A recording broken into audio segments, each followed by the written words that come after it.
Buenas a mi primer vídeo del canal. Vengo con mucha ilusión, con muchas ganas de empezar esta parte de mi proyecto. La verdad que alguna vez me había aventurado a grabar algún vídeo para YouTube, pero no así desde un inicio, desde el comienzo de lo que parece ser una etapa nueva. La idea del canal, de abrirme este canal en YouTube, es al final pues contar mi visión de la educación, mi visión de la crianza, mi visión de la infancia, de las familias, de los niños. Después de mucho tiempo trabajando con muchas familias, he conseguido crear como mi punto de vista, ir capturando de aquí y de allá todas las ideas que he ido recopilando conforme han ido pasando los años. He generado como una burbuja de conocimiento, es lo que me gustaría transmitirles con todo lo que simboliza mi proyecto personal sobre educación y crianza. La idea de este primer vídeo al final es contarles mi historia, contarles de dónde vengo, qué estoy haciendo ahora y hacia dónde voy. Y qué mejor que empezar contándoles quién soy, lo que yo he vivido a lo largo de mi vida, desde mi infancia hasta mi etapa de adulta. Así que vamos allá. Para quien no me conozca, soy María. En mi entorno más cercano me llaman Mary. Toda mi familia, mis amigos, sobre todo mis amigos cercanos. Tuve la suerte de nacer en un entorno de amor muy familiar. Mis padres estuvieron mucho tiempo deseando tener una niña, un niño, un bebé, un hijo. Y bueno, y les caí yo después de mucho tiempo de búsqueda. Fui una niña muy deseada. Mi familia, sobre todo la gente mayor de mi familia, siempre me tienen ahí como en ese espacio y me han protegido así de esa manera. Aunque ya me vean como una persona adulta, siempre he sido como la niña, ¿no? No, he caído en una familia que desprende amor por todos sus costados. Me han querido siempre muchísimo, he tenido muchísima suerte con los padres que me han tocado. Agradezco el entorno tan bonito y tan enriquecedor que tengo. A su vez también a nivel de estructura escolar y de amigos, por suerte también tengo mis amigos a día de hoy de mi infancia. Desde los 2 añitos construimos un grupo muy bonito, maravilloso, en el que a día de hoy pues tengo amistad con prácticamente todos los que forjé esa relación de niños, y nos seguimos viendo y seguimos viendo cómo avanzamos, cómo nuestros caminos se van construyendo en paralelo, y eso es una delicia, el poder seguir viéndoles, el poder seguir experimentando sensaciones similares, el poder hablar de cómo vamos construyendo nuestra vida, que antes eran conversaciones de época de adolescencia y juventud, y ahora se nota ese avance y esa madurez a nivel de conversaciones, de aspectos de la vida, de cosas a las que le das importancia, que antes a lo mejor pues pasaban por alto. Y bueno, son personas que me han visto en diferentes etapas, también mis amigas de la adolescencia, esa etapa en la que esas amigas pueden estar toda tu vida o irse y acompañarte durante un proceso nada más.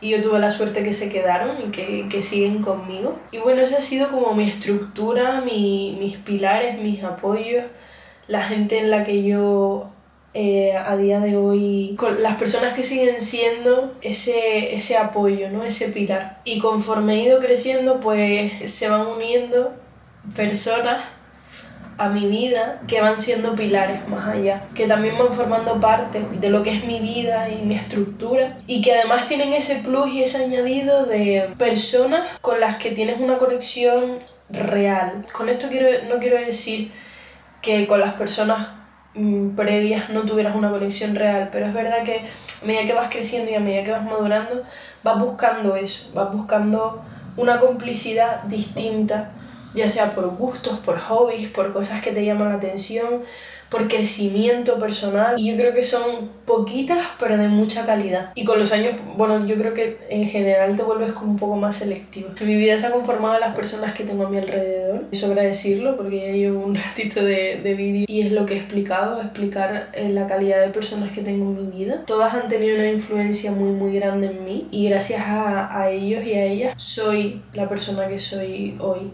Como les digo, mi infancia, si retomamos a mi infancia ahora hablando de María, como Mary, pues fue muy agradable, fue muy buena, fue muy positiva. Destacaría, aunque suene contradictorio a lo que estoy haciendo ahora, que es ponerme ante una cámara, fui muy vergonzosa. Fue algo con lo que cargué durante muchos años de mi vida y quizás, porque no todo es perfecto, quizás uno de los errores que sí que se comete muy a menudo con los niños, y aquí también quiero sacar a colación un pequeño aprendizaje, es las etiquetas. A mí en mi infancia me etiquetaban siempre decían es que es vergonzosa, es que es tímida, es que no habla. Yo escondidita detrás de mi madre, detrás de mi padre, de la profesora cuando era muy chiquitilla y todavía no tenía esa soltura en el aula.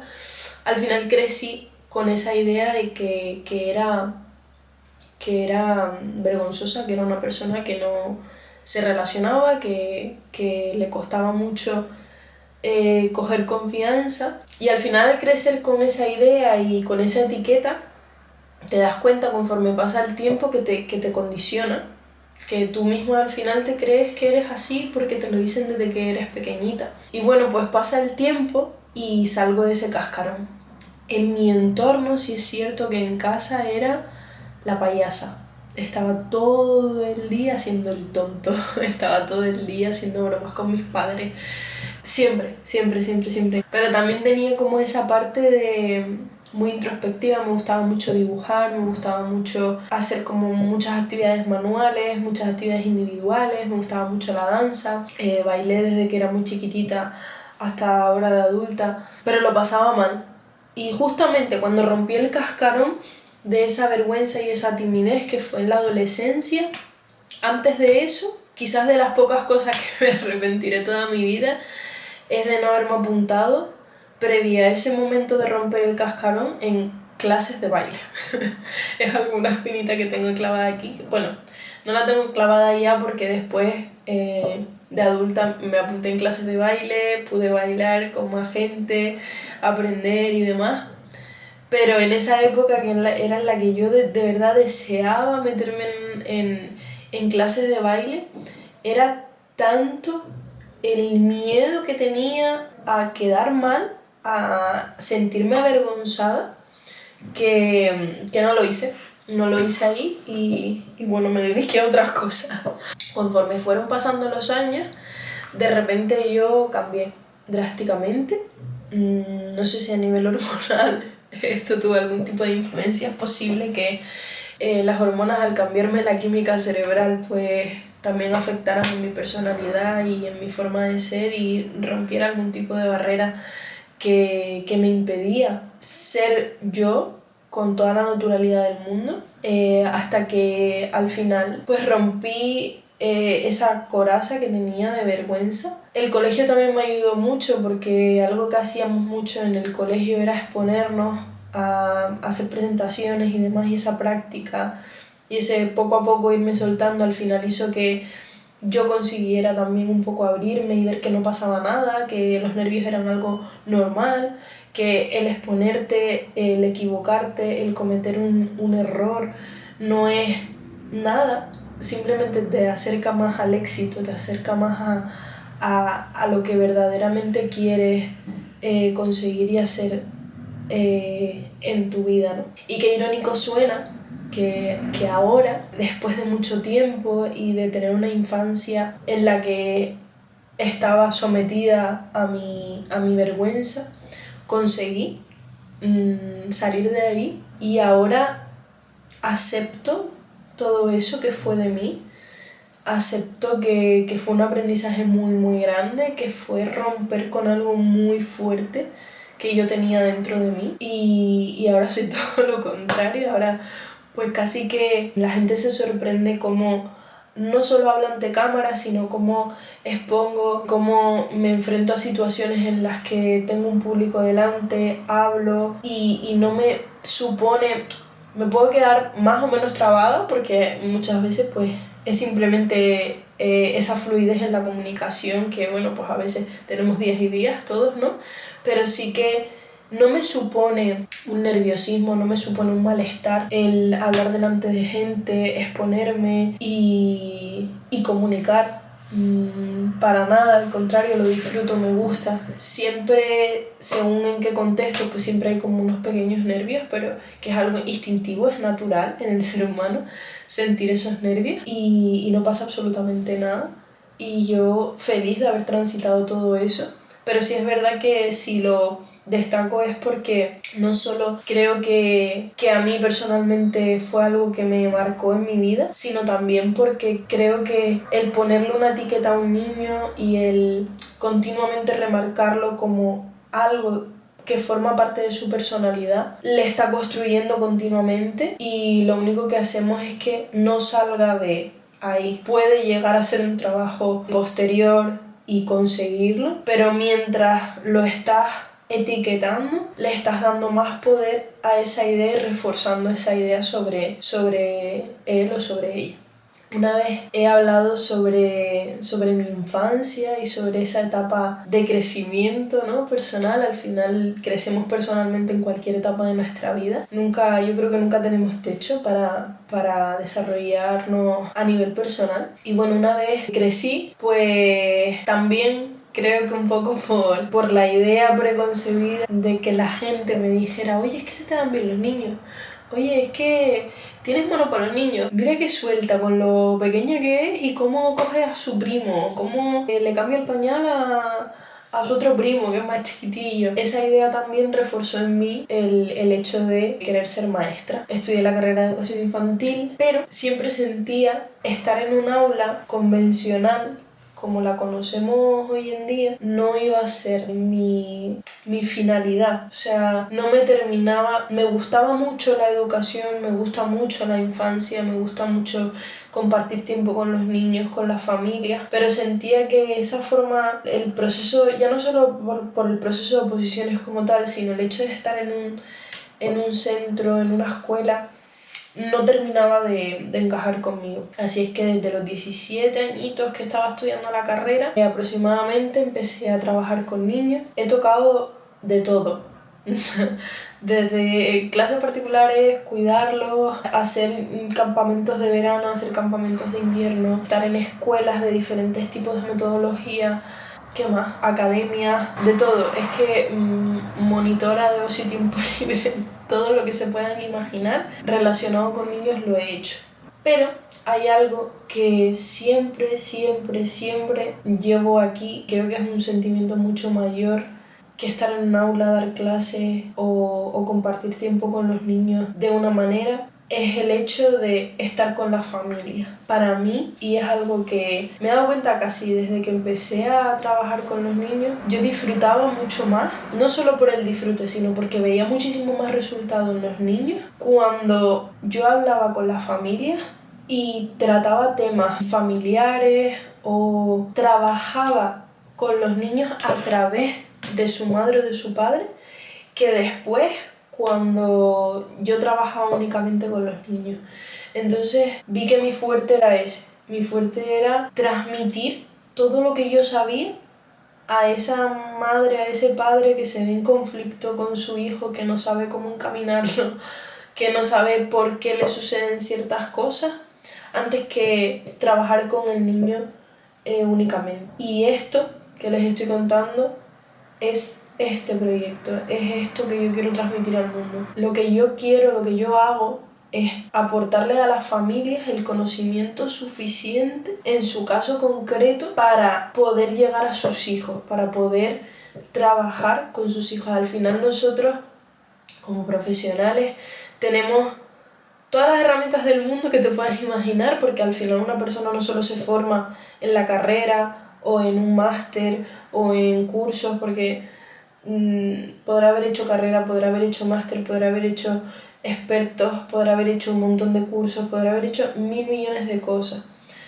Pero las situaciones que se dan en cada familia son únicas e irrepetibles. Y yo puedo tener todos los conocimientos del mundo y puedo trabajar con tu hijo, pero quien está 24 horas, 7 días a la semana, todos los días de su vida y en quien realmente se fijan sus hijos a la hora de aprender es de sus padres.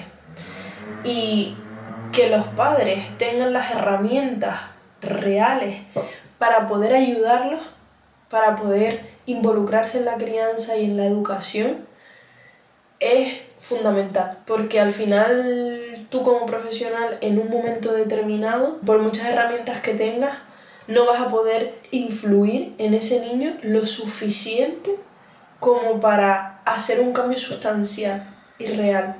Quienes realmente tienen ese poder, ese tiempo multiplicado por 1000, son los padres. Entonces, para mí es fundamental haber cogido de todas las experiencias que he tenido, de todas las familias con las que he trabajado, de todos los niños con los que he trabajado, de las diferentes metodologías de las que me he empapado, de los diferentes contextos en los que he estado, de todo lo que he aprendido, de todos los libros que me he leído, de toda la información que tengo aquí en mi cabeza, haber seleccionado lo que para mí realmente funciona, lo que para mí es mejor en cada caso individualizado, y trabajar con la familia.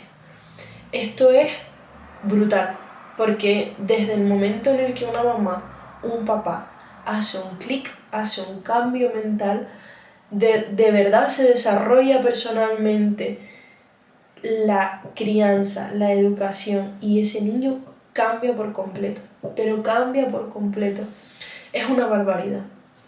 Entonces, para mí, este ha sido mi proceso, esto ha sido todo lo que yo he hecho a lo largo de la trayectoria profesional que he tenido. A lo que realmente he venido a este mundo es a comunicar, y la Mary de 5, 6, 7, 8 años que tenía vergüenza, que lo pasaba mal exponiéndose, que lo pasaba mal cuando tenía que hablar con alguien que no conocía, se sentiría orgullosa de la Mary que ahora se pone delante de una cámara, comunica, transforma vidas, transforma familias, tiene un mensaje que dar al mundo. De verdad, siento que esto es lo que quiero hacer. Siento que es lo que va a cambiar el paradigma de la familia. Y quizás te puedes estar preguntando si me baso en una crianza concreta, crianza respetuosa, crianza consciente, crianza...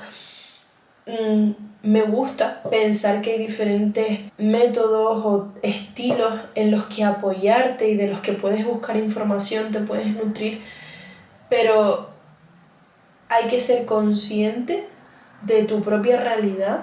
Tienes que ver lo que mejor te encaja a ti, lo que mejor le encaja a tu unidad familiar, el cómo realmente va a influir, cómo esa herramienta que tú vas a coger vas a poder trabajarla con tu hijo o con tu hija, porque información vas a tener, pero el acompañamiento y el seguimiento y el poder estar de la mano de alguien, eso solo te lo puede aportar la persona que te guíe en el proceso, la persona que te diga, pues mira, esto no está funcionando, vamos a coger esto otro, que conozca tu caso concreto, que conozca, que te escuche, que sepa exactamente lo que tú necesitas para desarrollarte y poder llegar a tu hijo o a tu hija de una mejor forma. Eso solo lo va a hacer la persona que te acompañe en un proceso, no un estilo de crianza.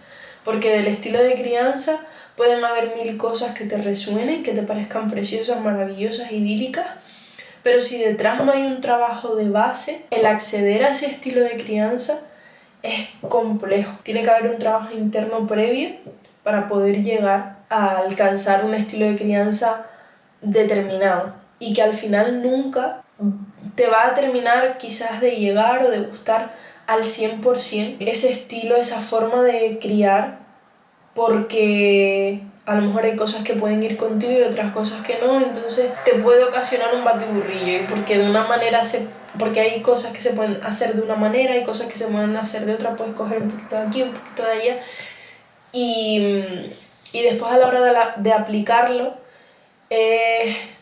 lo que es verdaderamente complicado, y por lo que yo considero que se necesita ese acompañamiento, porque al final la información la tenemos todos, como digo, la información, tú teclas en Google cualquier cosa que necesites saber, cómo calmar una rabieta a mi hijo, cómo ponerle límites a mi hijo, cómo hacer que se porte bien. Y puedes tener toda esa teoría, pero después cómo lo llevas a la práctica y cómo realmente hay resultados y que esos resultados no repercuten en otras áreas de la vida del niño, porque podemos pensar de repente que me está funcionando esto en algo que quiero trabajar con mi hijo, pero a lo mejor le estás poniendo simplemente una tirita y te estás olvidando de que hay otros factores que también le pueden estar influyendo y que a lo mejor esa herramienta le perjudica en esos otros factores.